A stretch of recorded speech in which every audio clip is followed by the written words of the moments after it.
Members, अब देखो market high से आज फॉल करता हुआ दिखाई दे, ठीक है। देखो मैं आपको लाइव आया था, अगर आपको नहीं पता है तो यहाँ पे मेरी फ्री टेलीग्राम चैनल को ज्वाइन कीजिएगा। यहाँ पे मैंने अपडेट करने की कोशिश की थी, मार्केट में क्या चल रहा है वो सब कुछ आपको बताने की मैंने कोशिश की थी, ठीक है। कि मार्केट में इतनी वॉलीटिलिटी क्यों है, आपको पता कैसे रहेगा कि मार्केट ऊपर के लेवल से फॉल करेगा, ये सब कुछ बताया था, ठीक है। हालांकि देखो परफेक्ट लेवल तो कोई भी बोलते हैं ना प्रिडिक्ट नहीं कर सकता कि भाई कहां से फॉल करेगा, लेकिन हाँ फॉल करेगा ये पता था, ठीक है। और यही चीज मैंने आपको यहां पे लाइव आके बताने की कोशिश मैंने की थी, ठीक है। आप जाके जरूर चेकआउट कर सकते हैं। अब मार्केट में हुआ क्या है मैं सिंपल कर देता हूं, कोई कोई बकवास नहीं, इंपॉर्टेंट पॉइंट्स।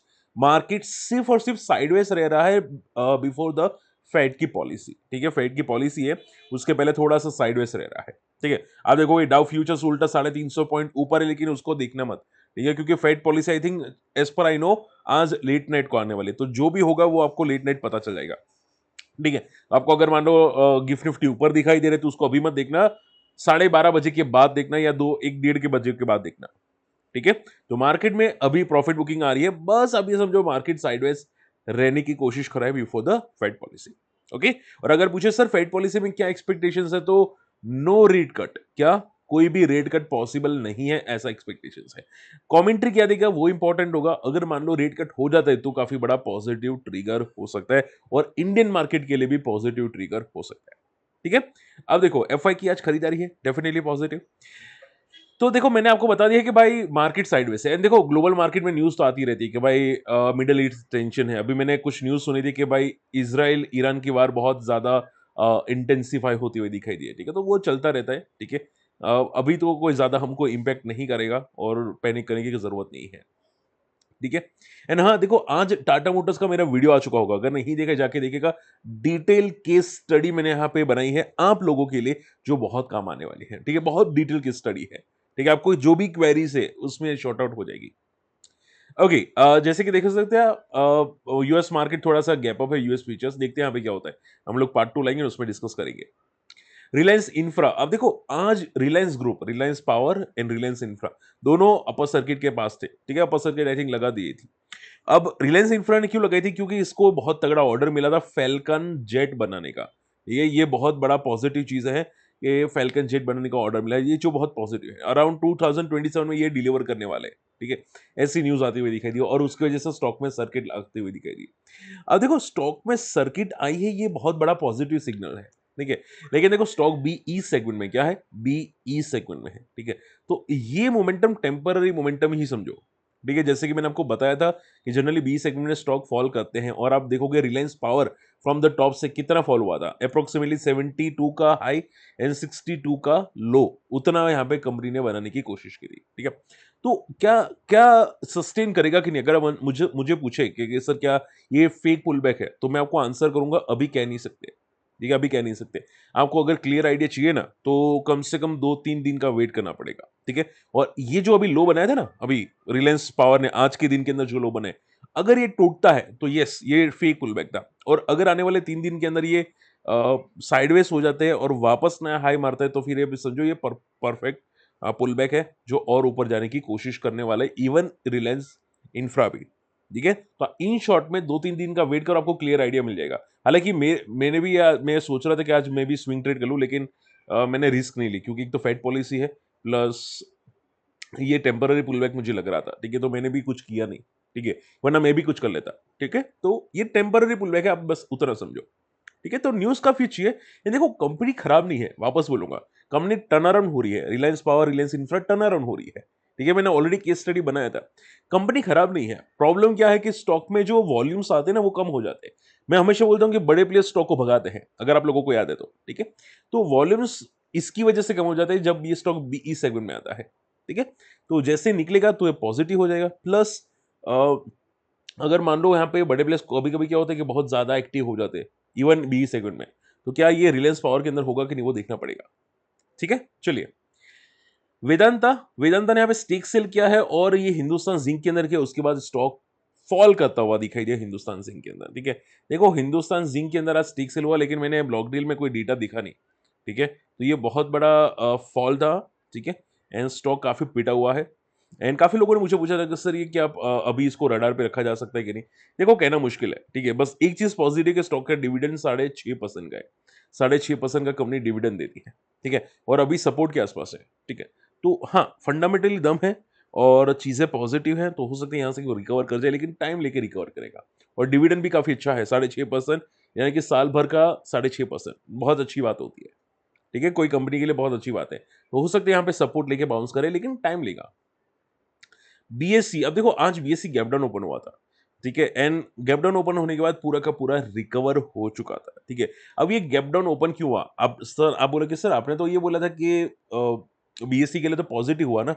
देखो एक चीज समझो, पॉजिटिव डेफिनेटली है, ठीक है, और उसी की वजह से स्टॉक पूरा का पूरा रिकवर हुआ, वरना ये रिकवर भी नहीं होता, वरना नहीं रिकवर होता, ठीक है। तो देखो पॉइंट पता है क्या था? माना ये जा रहा है, ध्यान से सुनो जो बोलो इंपॉर्टेंट है। माना ये जा रहा है कि बीएससी को सबसे ज्यादा फायदा मिलने वाला था मंगलवार की एक्सपायरी का। ऐसा क्यों? क्योंकि लोग क्या करते हैं कि सैटरडे संडे बीच में आ जाते हैं ना, ठीक है, तो लोग ट्रेडिंग ज्यादा करते हैं Monday and Tuesday, because expiry वहां पे है, ठीक है। तो लोग क्या करते हैं कि भाई प्रीमियम डीके नहीं होते, ठीक है, मंडे ट्यूसडे करेंगे तो वो वहां पे ज्यादा इंटरडे होगा, वॉल्यूम ज्यादा बढ़ेगा और उनको ज्यादा बेनिफिट मिलेगा, ठीक है। तो ये बीएससी के लिए बेनिफिट था। अब बीएससी का बेनिफिट भाई नजर में आ गया एनएससी को, ठीक है, एनएससी ने बोला कि भाई मुझे भी मंगलवार की एक्सपायरी चाहिए, ठीक है, तो उसकी वजह से एनएससी की एक्सपायरी मंगलवार को चली गई, ठीक है, यानी कि निफ्टी की मंगलवार को चली गई, ठीक है। अब आगे जाके निफ्टी की चेंज होगी, ध्यान से सुनिएगा, अगर जाके निफ्टी की चेंज होगी, ठीक है, निफ्टी मंगलवार को होगी और जो सेंसेक्स की थी वो गुरुवार को होगी, ठीक है।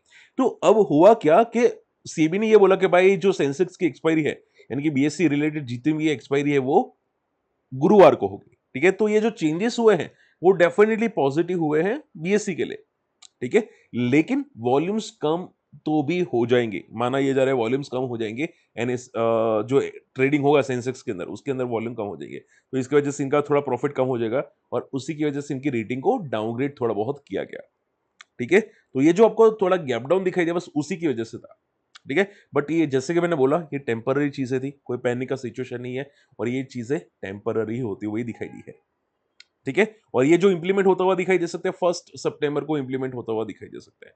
तो बीएससी में चीजें पॉजिटिव है। हाँ, एक बात याद रखिएगा कि बीएससी ऑलरेडी ज्यादा भाग चुका है, ठीक है। तो अभी जो मोमेंटम आज के दिन आई है उसको परमानेंट मोमेंटम मत समझना, बीएससी ऑलरेडी ज्यादा भाग चुका है। अगर मान लो आगे गिरता है फ्यूचर में, ठीक है, तो वो स्टॉक ऑलरेडी ज्यादा खिंच चुका है। आप देखोगे 81 के पी पे ट्रेड कर रहा है, तो ये वैल्यूएशन खिंच चुकी है, ठीक है। तो अगर गिरता है तो वो टेम्पररी गिरेगा। आप समझ रहे हो मेरी बातें? चलिए, इलेक्ट्रॉनिक मार्ट आज इंट्राडे में 20% तक सर्किट मारता हुआ दिखाई दिया, उसके बाद 15% या क्लोजिंग 15% के।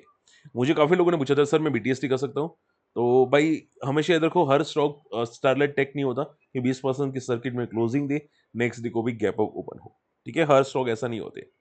तो ये स्टॉक की मोमेंटम की वजह ये थी कि कंपनी एक्सपेंशन करी है तगड़े, ठीक है, क्लोजिंग थोड़ी सी नीचे आई ईएमएल की, इलेक्ट्रॉनिक मार्ट की।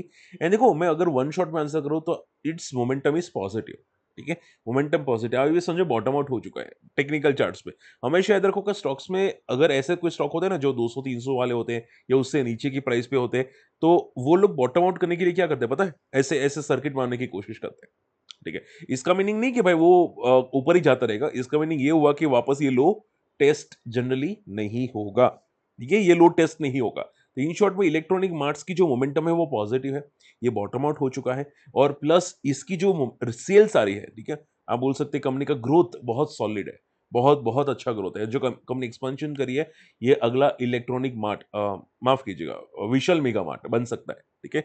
इसका जो कामकाज है ऑलमोस्ट सेम कामकाज है लाइक विशाल मेगा मार्ट, ठीक है। तो आप ये समझो विशाल मेगा मार्ट का ये एक बहुत ही बेस्ट कैंडिडेट बन जाता है, ठीक है। तो बंदे में दम जरूर है, आप रडार पे रखना चाहते हैं रख सकते हैं। काफी कम प्राइस पे ट्रेड करा है, काफी कम वैल्यूएशन पे ट्रेड करा है as compared to Vishal Mega Mart. अगर विशाल मेगा मार्ट इतना महंगा ट्रेड कर सकता है तो क्या ये ट्रेड नहीं करना चाहिए? डेफिनेटली करना चाहिए ना।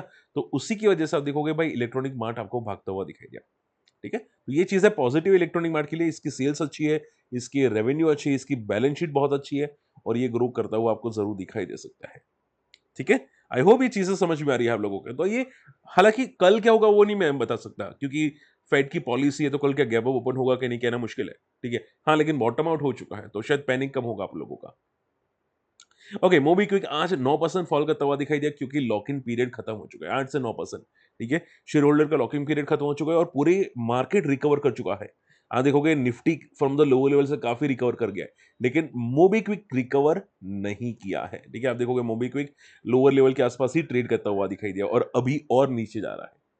ठीक है, तो ये स्टार्टअप कंपनी जरूर है, लेकिन मोबीक्विक में ऐसा लग रहा है कि भाई पता नहीं सर्वाइव करेगी कि नहीं करेगी, ऐसी ऐसी सिचुएशन है मोबीक्विक की। ठीक है, ये वर्स्ट देन पेटीएम है, वर्स्ट देन पेटीएम है, बट देखते हैं क्या सर्वाइव करती है कि नहीं। तो थोड़ा कॉशियस रहेगा मोबीक्विक के अंदर। चीजें नेगेटिव हो रही है मोबीक्विक के अंदर, डी लो के आसपास जा रहे हैं, लाइफ लो के आसपास जा रहे हैं, और अगर ब्रेक करता है तो और पिटाई कर सकता है। तो थोड़ा कॉशियस रहने की कोशिश कीजिएगा मोबीक्विक के अंदर। ठीक है, एंड पहले भी मैंने वैसे भी केयरफुल, मैं आपको बता चुका हूँ कि केयरफुल लेना चाहिए। हर स्टार्टअप कंपनी पॉजिटिव नहीं होती। ठीक है, जोमेटो पॉजिटिव है मान लो, पेटीएम मान लो पॉजिटिव है, लेकिन मोबीक्विक नहीं। ठीक है, हर पॉजिटिव नहीं होती। आप बोले तो मैं इसका भी केस स्टडी लाऊंगा अगर आप इंटरेस्टेड रखते हैं तो। ठीक है, चलिए। तो देखो मैंने ज्यादातर न्यूज़ तो आप लोगों के लिए मैंने कवर कर दिया, आई होप चीजें समझ में होगी। एंड रही बात मार्केट का ट्रेंड की, तो देखो मार्केट का ट्रेंड तो नेगेटिव है, लेकिन हम लोग देखेंगे कि फेड की पॉलिसी क्या थी, उसके बाद क्लियर आइडिया आएगी। अगर फेड की पॉलिसी नेगेटिव है, मार्केट फॉल किया, तो चांसेस हाई है कि मार्केट जल्दी, मैं ऐसा नहीं बोलूंगा कि कल के कल, लेकिन जल्दी 24 आएगा, 24,000 के आसपास। ठीक है, लेकिन अगर फेड की पॉलिसी पॉजिटिव है तो हो सकता है गैप अप ओपन होके या कुछ दिनों के बाद मार्केट गिरे। ठीक है, चलिए, आई होप आज का वीडियो समझ में, वीडियो शेयर कीजिएगा, चैनल सब्सक्राइब कीजिएगा, और भाई फ्री टेलीग्राम चैनल को ज्वाइन कीजिए। काफी चीजें रखता रहता हूँ यार, इतनी इंफॉर्मेटिव चीजें कौन रखता है यार। ठीक है, प्लस हम लोग हेजिंग के बारे में सीखते हैं, आपके लिए ही बेनिफिटेड है। एक बार सीखोगे तो मार्केट को गालियां देना बंद कर दोगे, ये सच्ची बात बोलूंगा। ठीक है, तो बात सीखो, प्रैक्टिस करो, आपकी ही काम आने वाली है। और मेरे जैसे वीडियोस मार्केट में कोई नहीं बनाता, सच्ची बोल रहा हूँ। ठीक है, मिलते हैं अगले वीडियो में, तब तक के लिए गुड बाय, जय हिंद।